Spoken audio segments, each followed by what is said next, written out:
expert in surveillance and electronic harassment. And the first question I have, is it your observation that there is a wider scale of surveillance of average people, people with no threat to the national security, in your estimation? I would say that most of those targeted are not and never have been a threat. I think that what happened initially when these operations began, probably 30 years ago, people were singled out perhaps because of some affiliation, either direct or indirect, with the United States government, and invited attention. But they were not singled out as being threats. They were singled out as being lucrative targets of experimentation.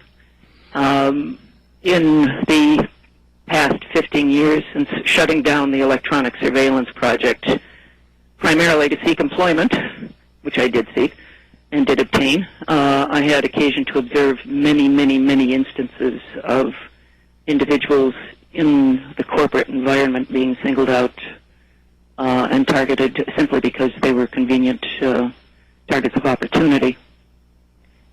And I have to comment on something I heard you say early on. You referred to the difficulty of establishing causation in order to pursue these claims. And I might add, that was made in a legal sense based on the fact that we were naive people, not really understand. I'd be honest with you, I had not understood the problem back then and felt it would be a difficult problem just based on the fact of knowing how the crime is committed, how to pin that crime on someone. Go ahead. I understand the legal implications, certainly. There is enough literature on the Internet and elsewhere that establishes the existence of these weapon systems. To pinpoint, for purposes of prosecution, to pinpoint their existence would be difficult. And the position I take is that rather than pinpoint them for prosecution purposes, it's easy enough to single them out by electronic means and to destroy them. But I guess that's taking the matter a little far afield. I think, frankly, we still face, until Congress establishes laws that forbid the use of these technologies for involuntary experimental purposes, that we're going to get absolutely nowhere in attempting to prosecute. A voice, a strong voice for warning people of these systems for at least the past 10 years regarding the installation of specialized electronic equipment on utilities. What are these electronics and what are their capabilities? Their capabilities generally are to inflict pain in highly focused fashion and to alter mental states. Certainly when you have a frequency aimed at your brain, your mental functions tend to alter. In amplified form, they're sufficient, the frequencies have the capacity to kill. So that's one reason why the Department of Defense refers to them as less than lethal rather than non-lethal weapons. As a matter of fact, the Department of Defense has gone so far as to eliminate them, to remove them from the category of even less than lethal weapons and to bury them under the category of electronic weapons, trying to make them a little bit blacker. Now, is this protocol of surveillance and harassment seemingly patterned after a government protocol now applied to the general civilian population? It's difficult to pinpoint everything at this stage on the U.S. government exclusively because these are global operations. Okay. The pattern, the protocols are virtually identical on a global scale. So someone is overseeing the entire activity.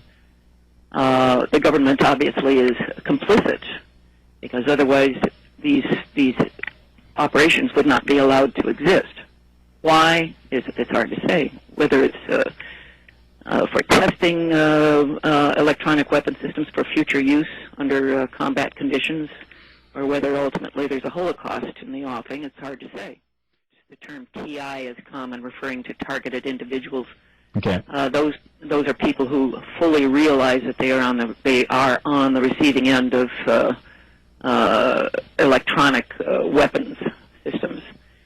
But even amongst TIs, there is the perception in certain areas that our government would not do this.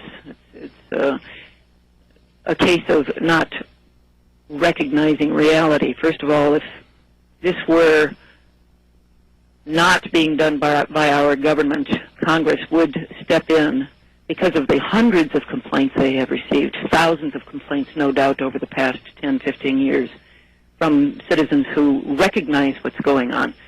Congress, back in the early 90s, late 80s, took the position that anyone complaining about these systems were imagining things because they simply didn't exist.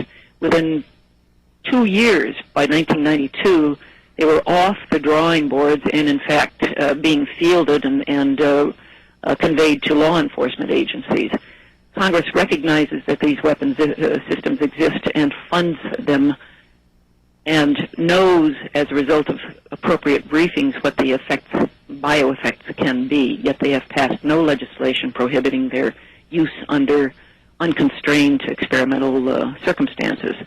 That's number one. Number two, given that these systems draw on existing power grids, it would be necessary for the FCC as a minimum and the Department of Energy as a minimum to have some oversight and control over what is going on. So obviously, with Congress, the FDA, and the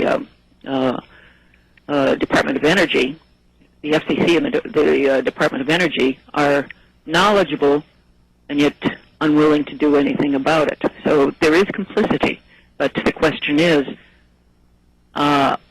whose bidding is the U.S. government allowing these operations to take place? Now, from your experience, how intense is this surveillance of targeted individuals? And tell us about the ways that this is accomplished.